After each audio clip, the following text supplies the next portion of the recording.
Tales have been told since man first gathered around the fires of prehistory. Tales of the strange and wondrous things hidden in the vast unknown shadows of the world.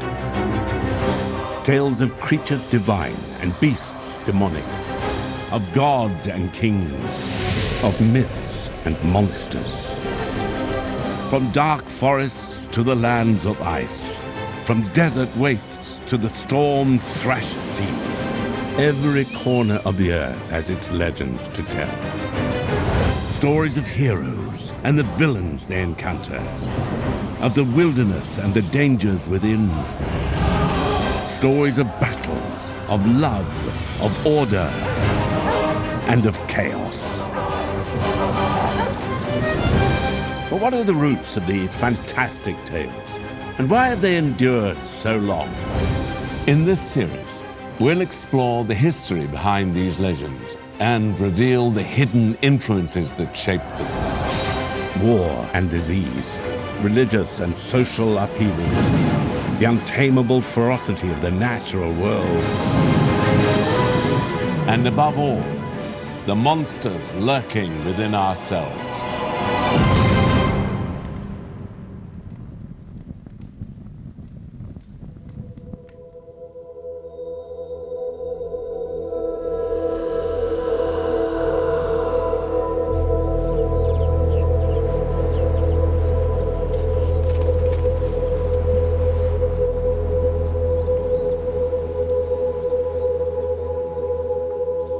For most of our existence on Earth, humans were hunter-gatherers. We foraged for survival, living on what we could scavenge, always on the move.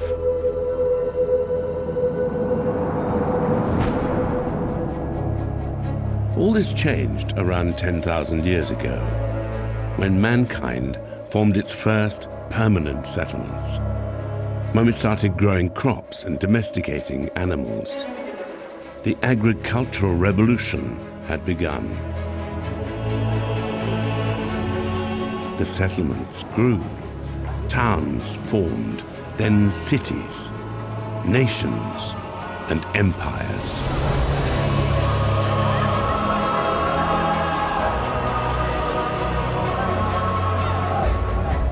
But it took more than living side by side to form a community.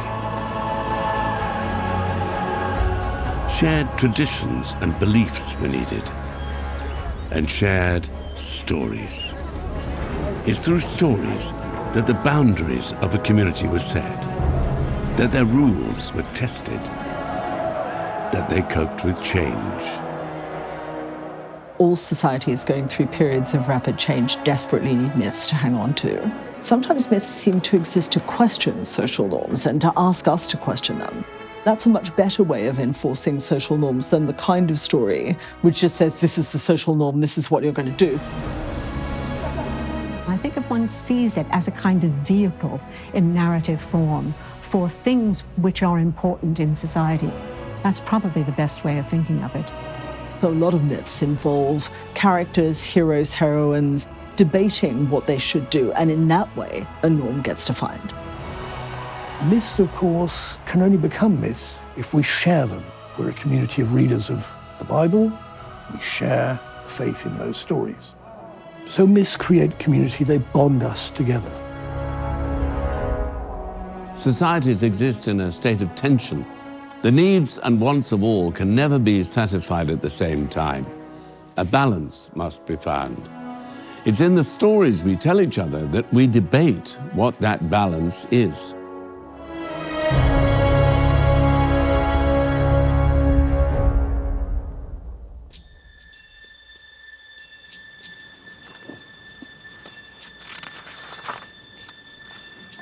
The laws of the kingdom were clear,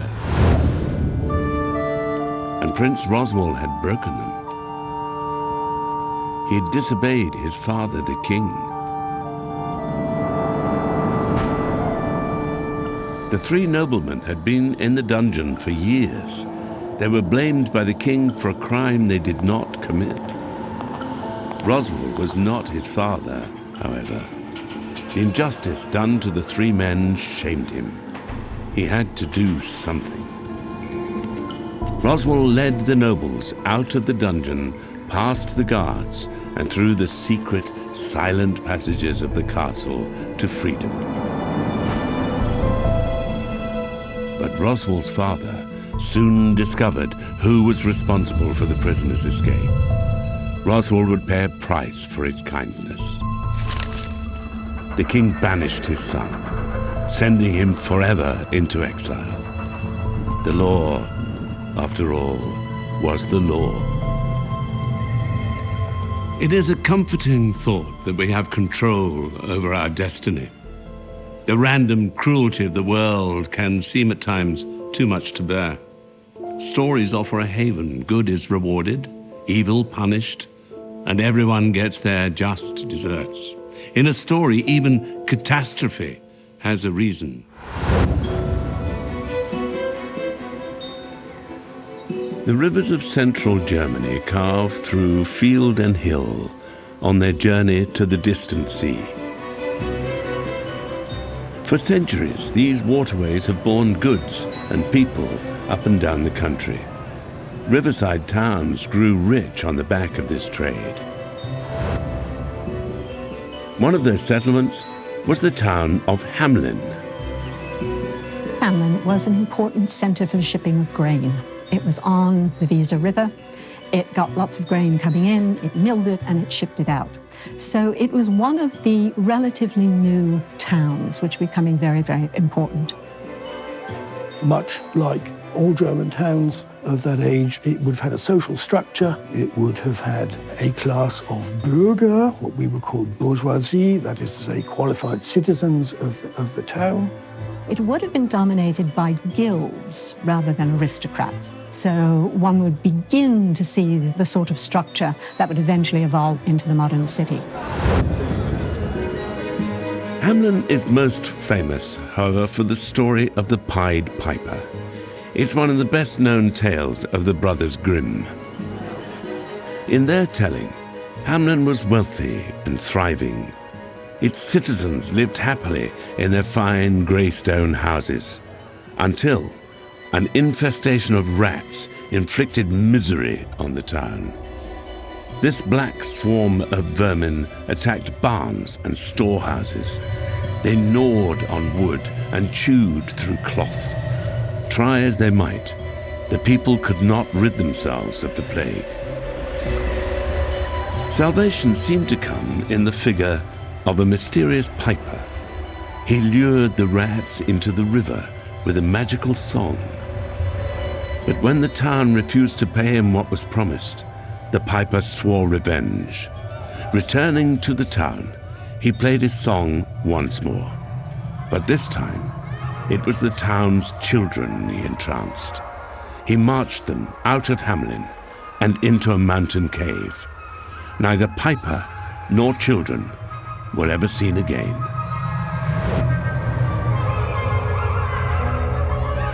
There's more to it, however, than mere legend. In 1384, the Hamelin Chronicle recorded that a century had passed since the children had left the town. Something did happen in Hamelin. But what? Because there's a specific date, there's a suggestion that, well, maybe this started as a real story, and then you get the kind of speculation of what is going on. I think we can say deductively, well, in all probability, it will have had its origin in some kind of social and cultural crisis. That's what the stories are there for. They're there to resolve that crisis. What kind of crisis might that have been? Well, we don't know. We can speculate. Some suggest that a disease or famine must have struck Hamelin. The piper was symbolic of the death which carried the town's children away. Others have linked the story to the dancing plagues of medieval Europe. This bizarre trend saw thousands of people dance together in a state of frenzy until collapsing from exhaustion. A more convincing theory is that the legend of the Pied Piper is a story of migration. The town's children were in fact citizens who left Hamelin en masse in the late 13th century. This was a time when recruiters traveled across Central Europe seeking settlers for land further east. They offered rewards for those willing to move. Thousands took up the offer. In Eastern Europe, you had these huge empty tracts of land, and landowners would actually hire agents to go find people to come and farm the land. So this may actually be a story of immigration. There are some names which contain the etymology of Hamelin, and it is possible that perhaps 100 or 150 of the youth of Hamelin wandered away, and that the tale therefore has its origins in that great division of the population. The Grimms recorded their version of the story in the 1800s. But the tale had been told and retold in Europe since the Middle Ages, and it evolved along the way. Once you get people living in cities and they're crowded, you begin to see a change in the kind of stories they tell themselves or they tell each other. There are no rats in the original story. The idea of the bargain comes in even slightly later. Then by the time the 19th century comes along, you begin to get a much more sentimental thing, the little lame boy or the little blind boy, depending on the version, who can't keep up with his fellows, and therefore, the mountain closes before he can get there. So it's a wonderful example of how myths will change as society changes. The story of the Pied Piper is one of social norms broken. Hamelin loses its children not to the random cruelty of sickness or war, but because of its own people's actions. They broke their agreement with the Piper. Their greed and dishonesty are responsible for the disappearance of the children. In times scarred by war, starvation, and disease, the sense of control the story implies must have been comforting. Avoid Hamelin's mistake. Obey the rules of society, and catastrophe can be prevented.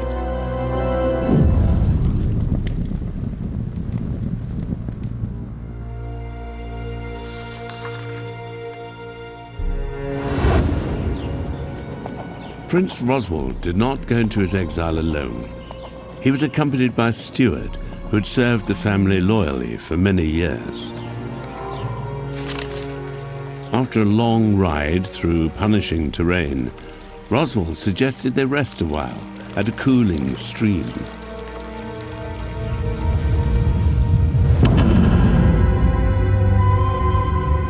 A sharp blow sent Roswald crashing unconscious to the ground.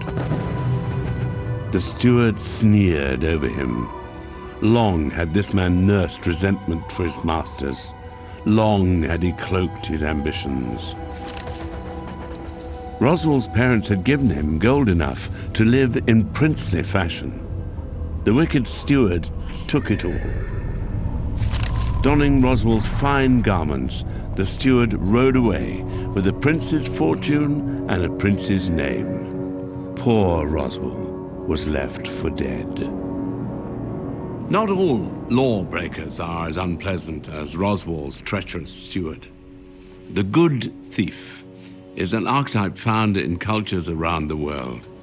This rogue may break the laws of the land, but only to follow a higher code. In rebelling against the existing social order with all its flaws and inequalities, the good thief holds out the promise of something better.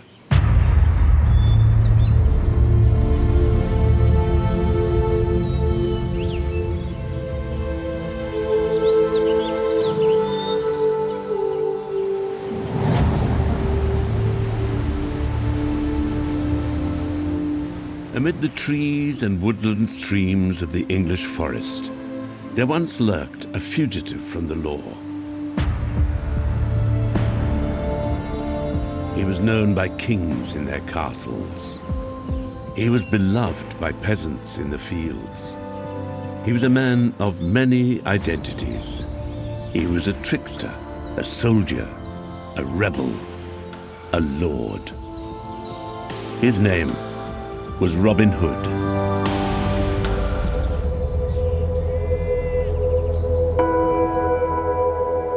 Since emerging in the 14th century, Robin has become one of the world's most famous and enduring legends. Today, his story seems familiar to us all. Robin lives in the woods with his merry men. He challenges the wrongful authority of the Sheriff of Nottingham, and he robs from the rich to give to the poor. Yet this familiarity disguises the evolution of this legend.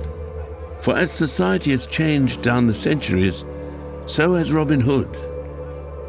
But what defines wrongful authority?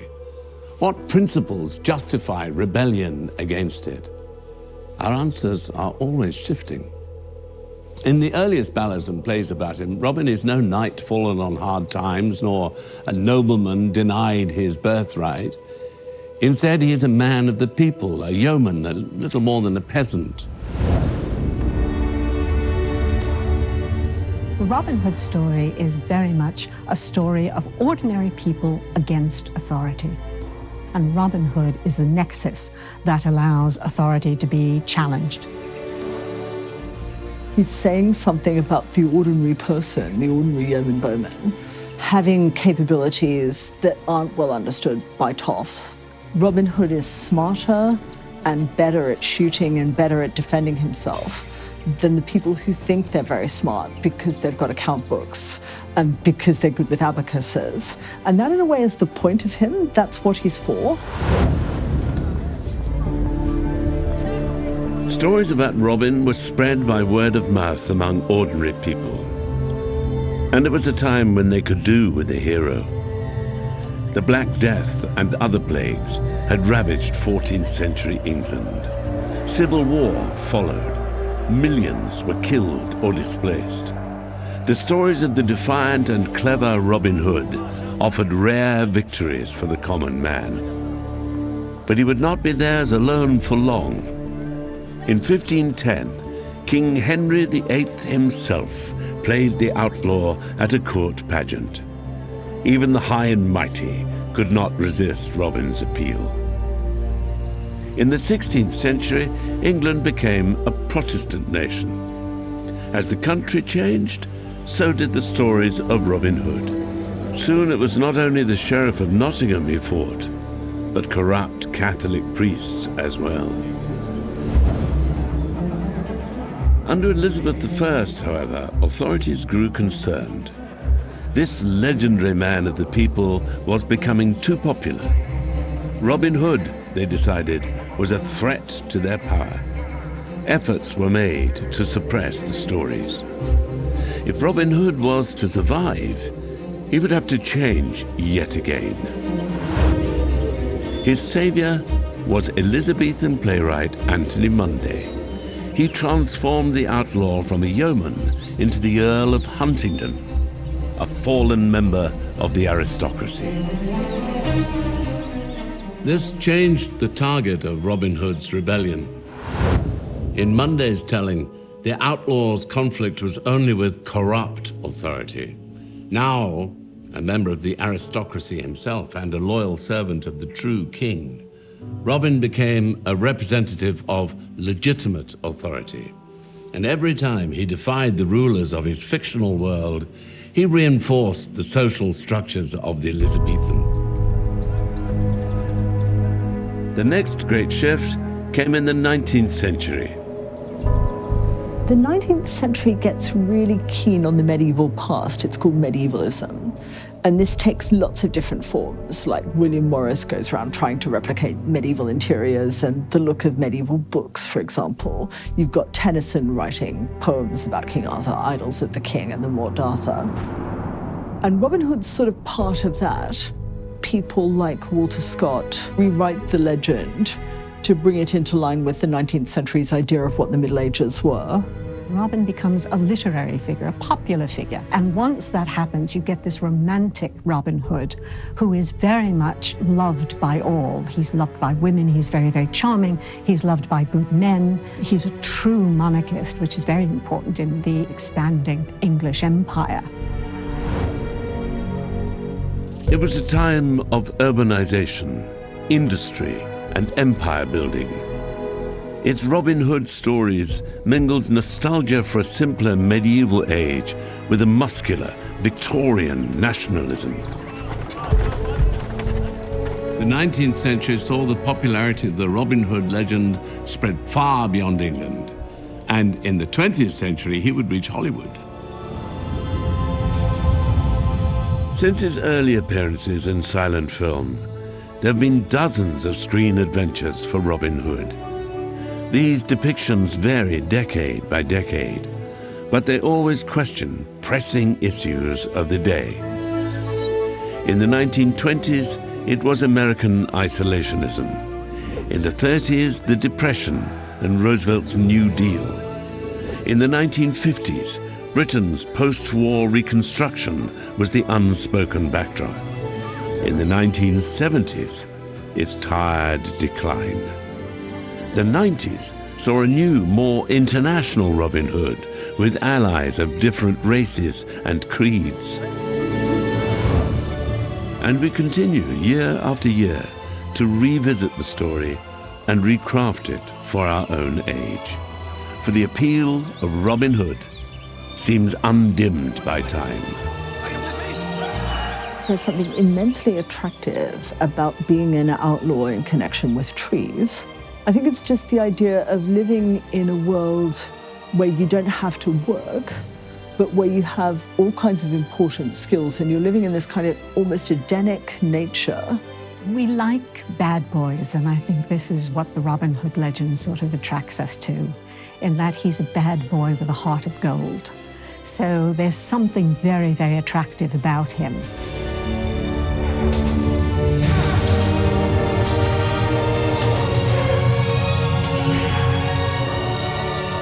His identity, his enemies, and the questions he asks of us continue to evolve with every new screen adventure. Robin Hood is both a figure of comforting permanent tradition and a relentlessly contemporary rule breaker. This dual identity is at the heart of his endurance. It is through constant evolution that Robin Hood maintains his foothold in our imagination.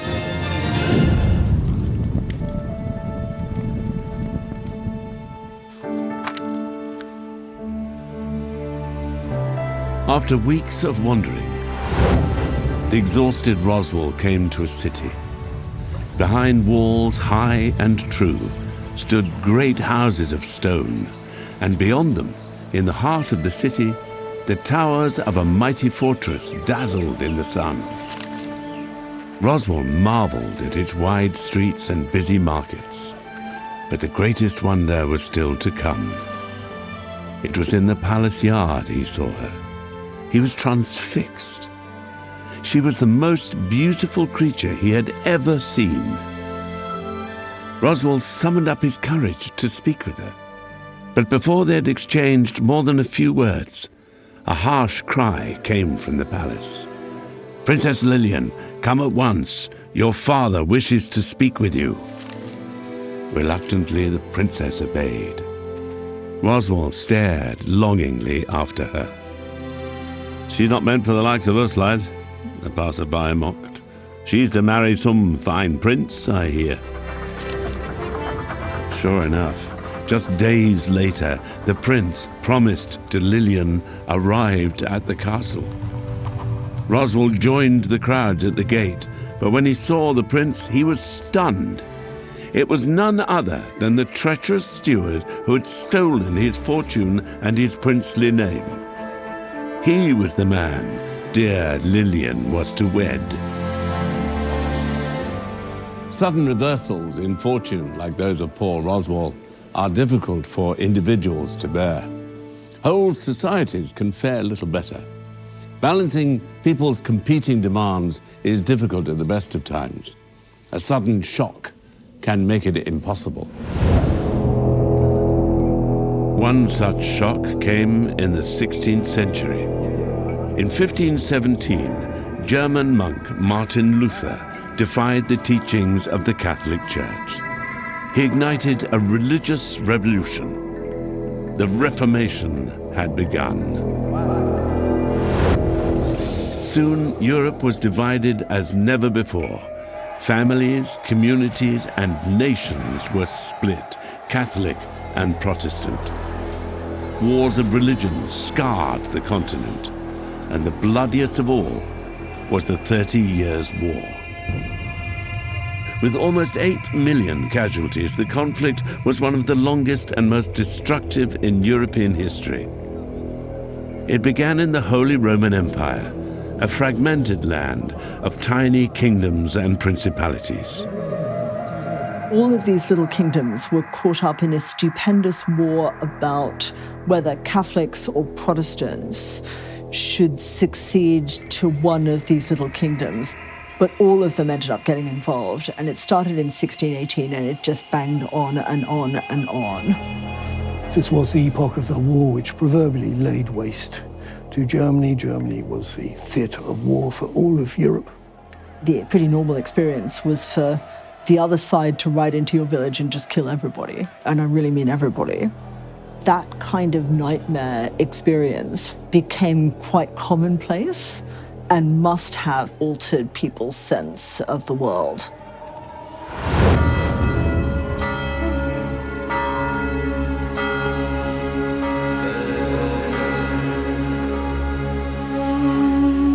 Caught up in this conflict was the North Bavarian town of Bamberg.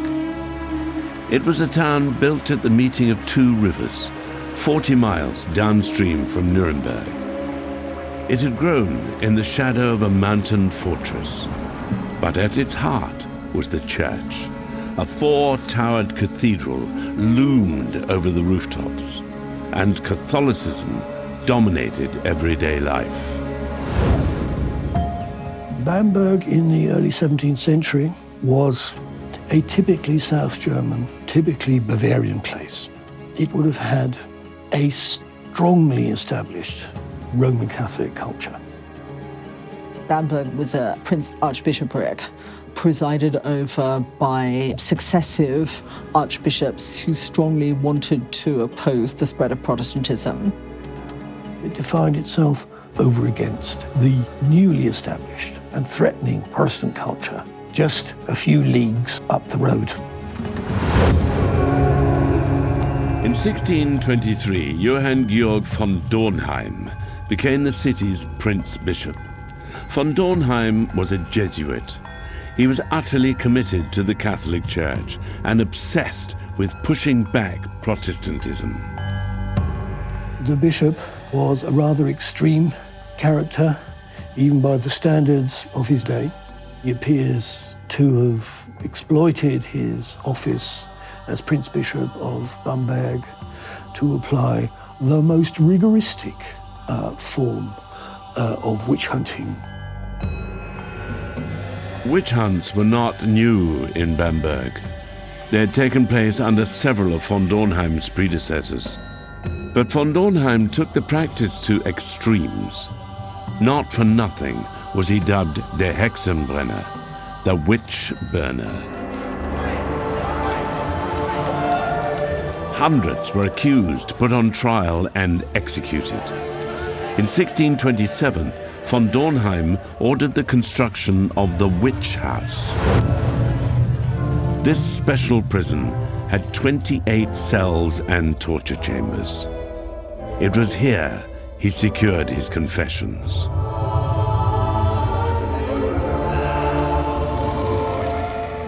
There was quite lavish torture used to force a confession from witches. And we know this because one of the suspects actually smuggled the letter out to his daughter. It's incredibly sad, explaining what had been done to him, explaining why he'd had to name names and betray people, even though he knew what he was saying wasn't true. And it was the standard array of medieval tortures: thumb screws, the boots, and the strappado, which mostly rely not only on pain, but on creating disfigurement and disability. Neither age nor rank proved a defense against accusation. Among those executed were the mayor and his wife. Georg Hahn, a prominent doctor in the town, opposed the trials, but that only made him a target for the bishop.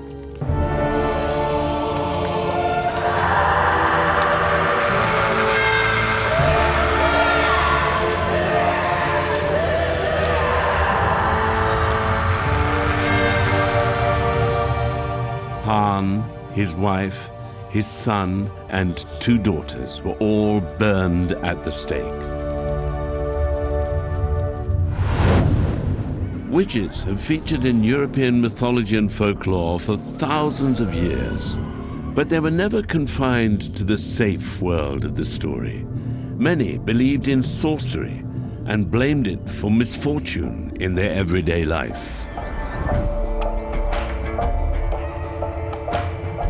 There has never been a society that didn't have at least a residual belief in witchcraft.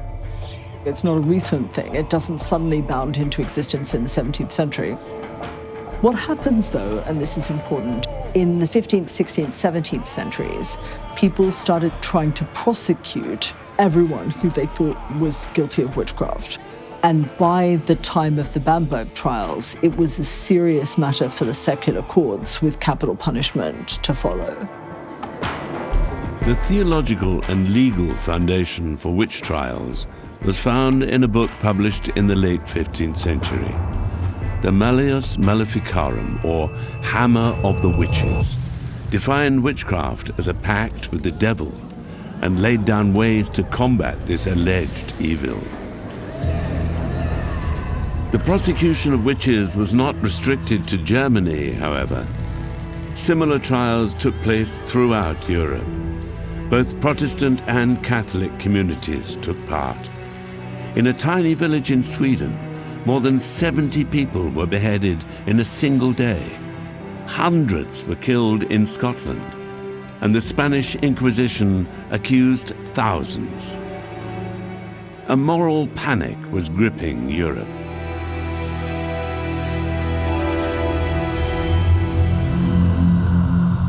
But what could drive whole societies to such inhuman acts?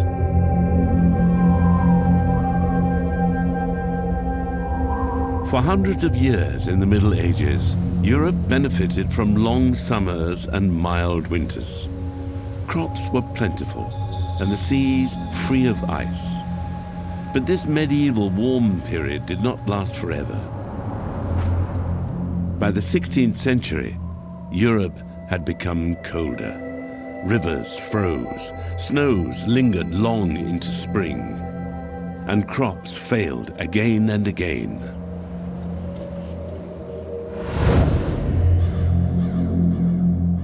There was widespread famine.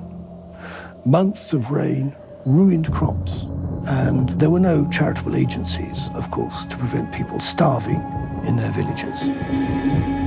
What people thought they knew about the weather was constantly violated, and that upset them terribly and made them feel that something was causing all this. People are very reluctant to believe that nature is as changeable as it actually is.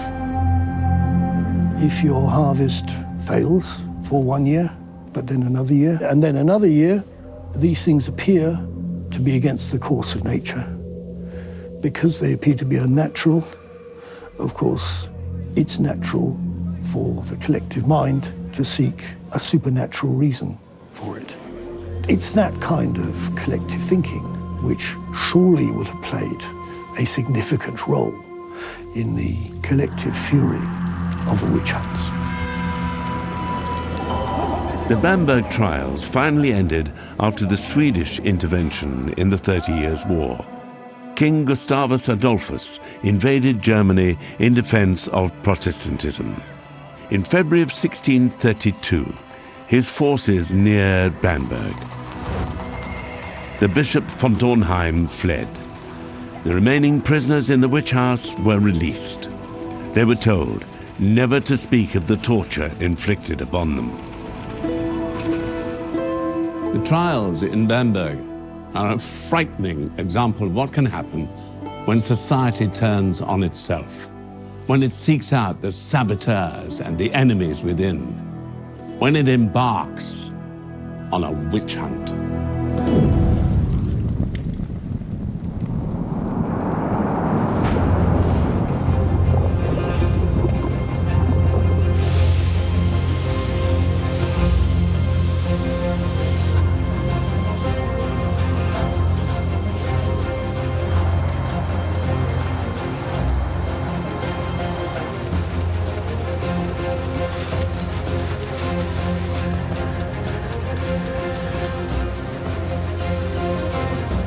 In the 19th century, Britain was transformed. A steam-powered revolution was underway. Railways cut through the countryside. Chimneys pierced the sky. The roar of metal-toothed machinery filled the air, and black smoke veiled the heavens. The Industrial Revolution made Britain a global superpower. It reshaped the landscape of the country, and it altered the lives of its people forever. Although creating great wealth and beginning to improve living standards of even the poorest, this new age of industry was also disrupting established ways of life. Old jobs were disappearing and towns were swallowing up people in their thousands. The cities were transformed by factories and mills. They became dark and dirty. People started doing what we would now think of as a really long workday, actually. They typically were roused by the factory siren at sort of 7 in the morning and didn't stagger home again till 6 at night. When you get new communities, you really have to create myths and legends that allow people to deal with that environment and allow people to identify themselves with that environment. Once you've got people living in the rookeries, they're going to start trying to make up stories about where they are, and they're going to start trying to incorporate this nightmare landscape of thick smoke and fog and blackened buildings and hungry children into their mythology as a way of coping with it. There aren't the certainties of the old small communities where everybody knew everybody. So the Industrial Revolution was a great sort of upset to old communities, but it also created new communities. And it's the transition between the old and new communities where you get a lot of new legends and myths starting to emerge.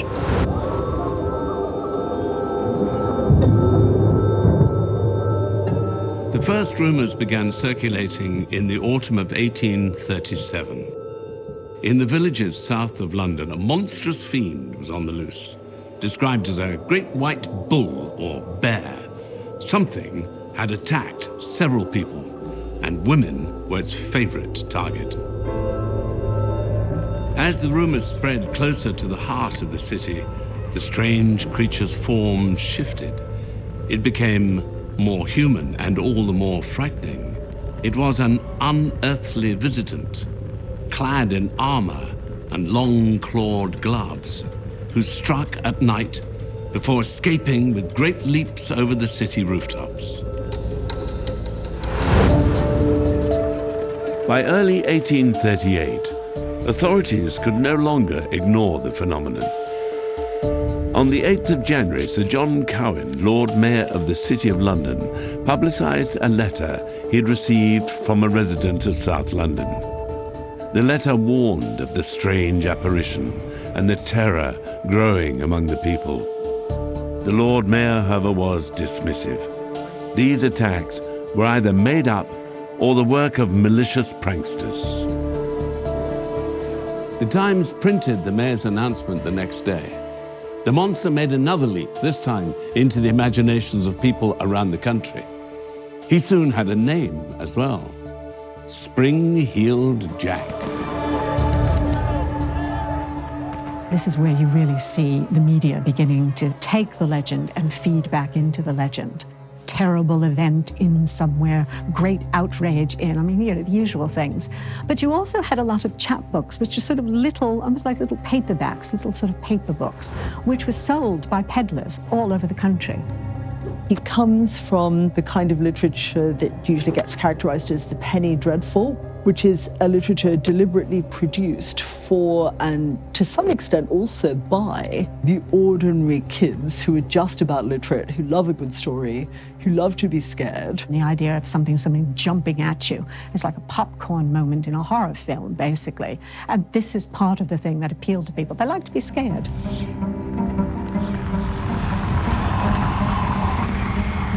Spring-Heeled Jack was a blend of the old and new.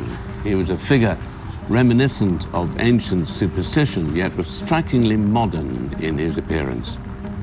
Whether the attacks were real or fabricated in many ways doesn't matter. The fact that the stories spread so quickly and were believed by so many reveals an anxiety at work in Victorian society.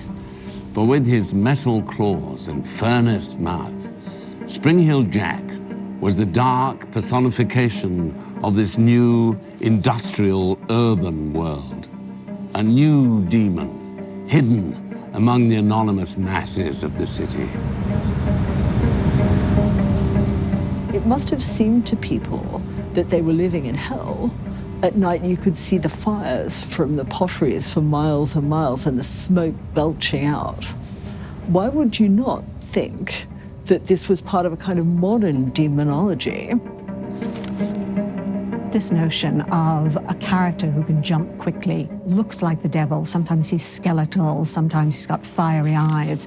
But he also begins to take on characters of the Gothic hero, in that he can be dressed as a gentleman and he has a long cloak. So you can see this figure being created about all of the fascinations and anxieties of the Victorian world. I suspect Spring-Heeled Jack struck people as a kind of emanation of the Industrial Revolution itself, the darkness, the terrible smog and fog that overtook the country, the fact that even the trees turned black. He's the perfect urban legend for the Victorian era. He's a criminal, he's supernatural. You never know when he's going to appear. He attacks the vulnerable. But of course, if you read about him in a chapbook or a newspaper or see him on stage, somehow you're safe.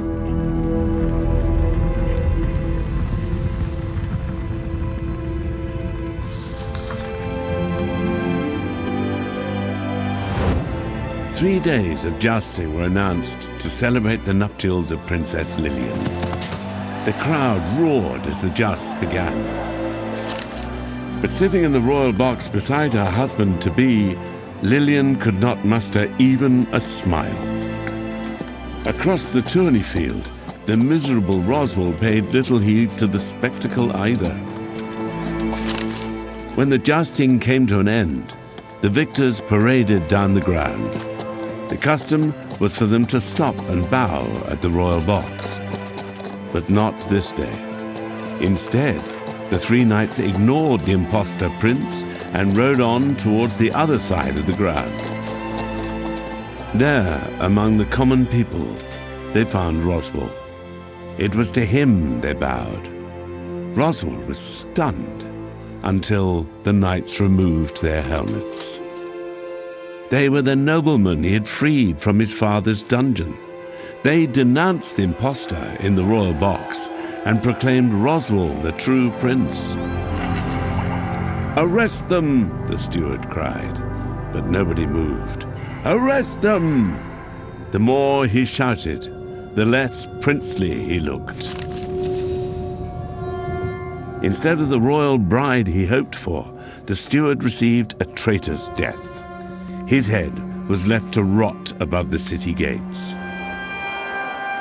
Reclaiming his royal title, Roswell married Lillian. The happy kingdom they inherited lived in peace and justice all the rest of their days. With roots in earlier folklore, the story of Roswell was a popular one in 16th century England and Scotland. It was a tale of social order uprooted and then restored. An attractive proposition for many in what was a time of religious upheaval and national uncertainty. For change is often frightening. Too much can tear society apart, but too little and society withers. In times of change, stories can be a comfort to cling to or a tool to probe with.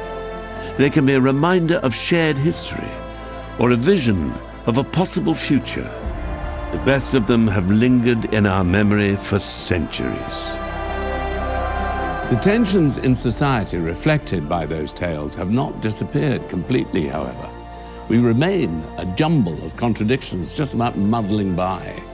But as was ever the case, is in the stories we cherish, in the legends we believe, and in the myths we retell, that those contradictions are debated and our values are tested.